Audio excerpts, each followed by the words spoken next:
it's Ranger Melissa. How is everyone today? We have a special science video for you today. We have two special people that we're going to talk with, and I'm very excited because I'm standing here in Glacier National Park's native plant nursery. You can see all these beautiful plants surrounding me.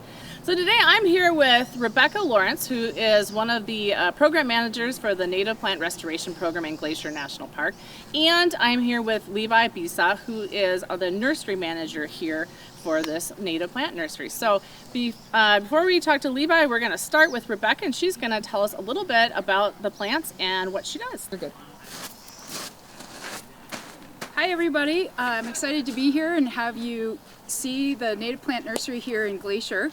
So I'm going to talk a little bit about what a native plant is and why we are growing all of these native plants. A native plant comes from the area that it's native to. All of these plants that you see behind me come from Glacier National Park. We go out and we collect the seed in Glacier and grow it here in the park. So the reason we do this is, as part of the National Park's mission, we need to conserve our natural resources. So we do that by growing the native plants, and then we are restoring areas of the park that have been disturbed by human impacts, so construction or high visitor use areas. So why are native plants important? They prevent erosion, soil erosion, and are the bottom of the food chain, so they provide food for animals and people as well. So what we try to do in Glacier is preserve the genetic integrity of our native plants by collecting from lots of different species and from all over the park, and those plants will go back to those specific areas where they came from in the park. This native plant nursery and our pole restoration program has existed since 1987. It started with funding from federal highways, which was restoring the Going to the Sun Road. And since then, we've expanded greatly. We started off growing about 30 different species of plants, and now we know how to grow about 250. We grow about 15,000 plants every year. And as I said before, we plant in areas that have been disturbed by human activity. So the Going to the Sun Road, any kind of construction in the park for buildings, campgrounds where visitors use, create social trails and things like that. So those are the types of areas that we restore with our nursery crew and our revegetation crews. Now we're going to be joined by Levi, the native plant nursery manager for Glacier, and he's going to show us some pretty cool things that are right here in front of me, plants and seeds. And so I'll let Levi tell us what we're looking at. Levi. Hello, and thanks for having me. Today we have some seeds and some plants set out. So right here we have Thimbleberry Seed, which is a wonderful tasting berry, and this is the plant that came from it. These are lupin seed, which is a wonderful little forb, purple.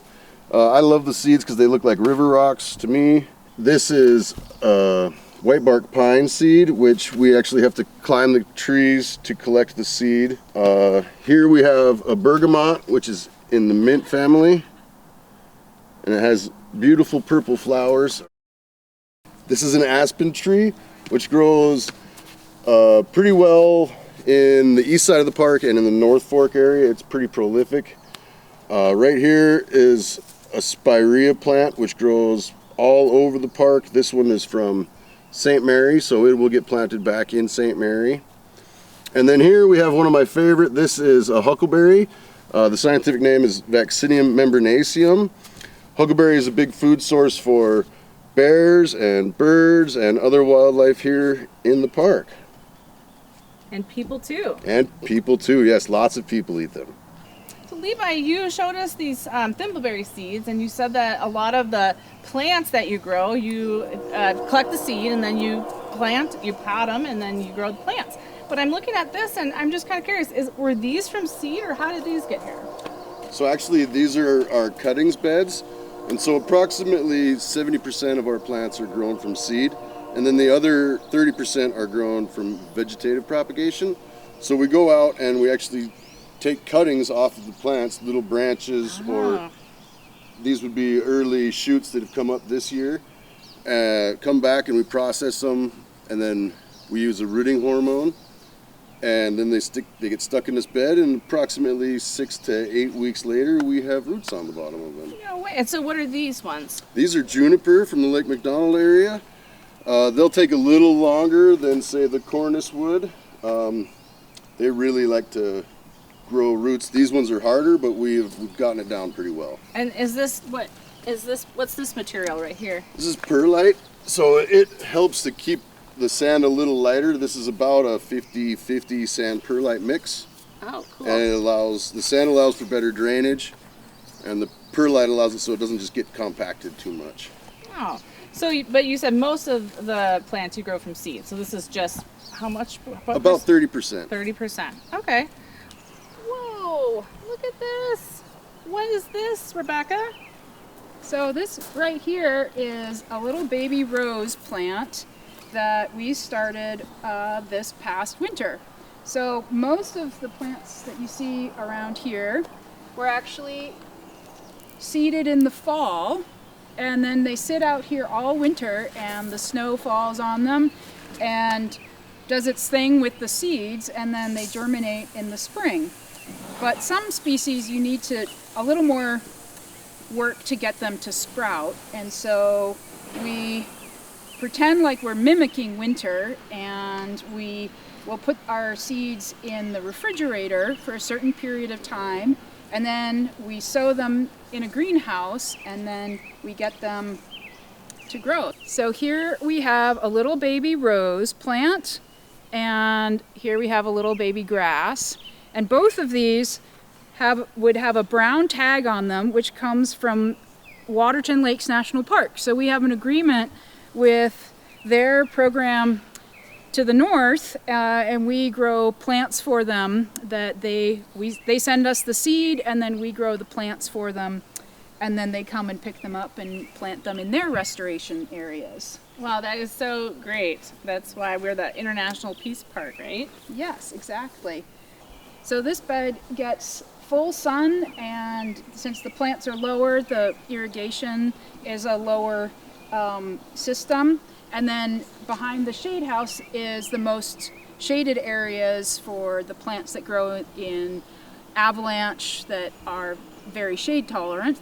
And then the rest of the nursery is pretty much everything in between, mostly sun with a little bit of shade sometimes throughout the day.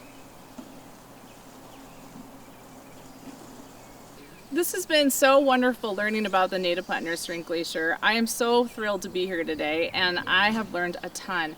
I guess one of the things, though, I've heard a lot about and that you've talked about today is just that native plants have a lot of threats. Is that the case? Yes, it is. Actually, the number one threat to our native plant communities in Glacier are from invasive plant species. So we do try to combat that with a whole crew that is eradicating those weeds, so then we try to come back in with native plants after those have been treated. So Rebecca, you've been talking about some of these threats and invasive species and all the things that native plants have to face. What can we do from home? What can we do to help native plants where we live or from our own backyards? That's a great question, Melissa. So everybody, you can choose to plant native plants in your own gardens.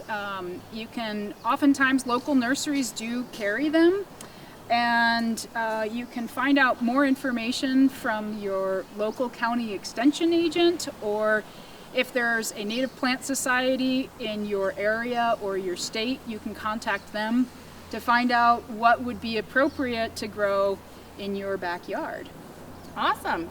Thank you so much, Rebecca and Levi, for joining us today. It's been a wonderful day learning all about the plant nursery here in Glacier. And I am just curious, I think, Levi, you showed me these seeds earlier, which are pretty tiny up from that angle, but seems like maybe they're coming from this, or maybe they produce this tree. Is that right? Yes, absolutely. This is a white bark pine that we have growing here that started from seed. And this is our demonstration garden. These grow up at tree line, so you would see these plants growing at Logan Pass on the Continental Divide. And yeah, these white barks are really special trees. They're also under threat from a non-native invasive fungus. So that's why we're working to restore them as well. Thank you everyone for joining us. Thank you to Rebecca. Thank you to Levi. It was a treat to learn about the native plant nursery here in Glacier National Park. And stay tuned because we'll be having more science videos this summer and fall with some of our researchers and managers in the park. And we'll hear more about what they do and learn a whole bunch. So thanks again. Have a wonderful Friday. Happy Glacier Science Day! Thank you. Thank you.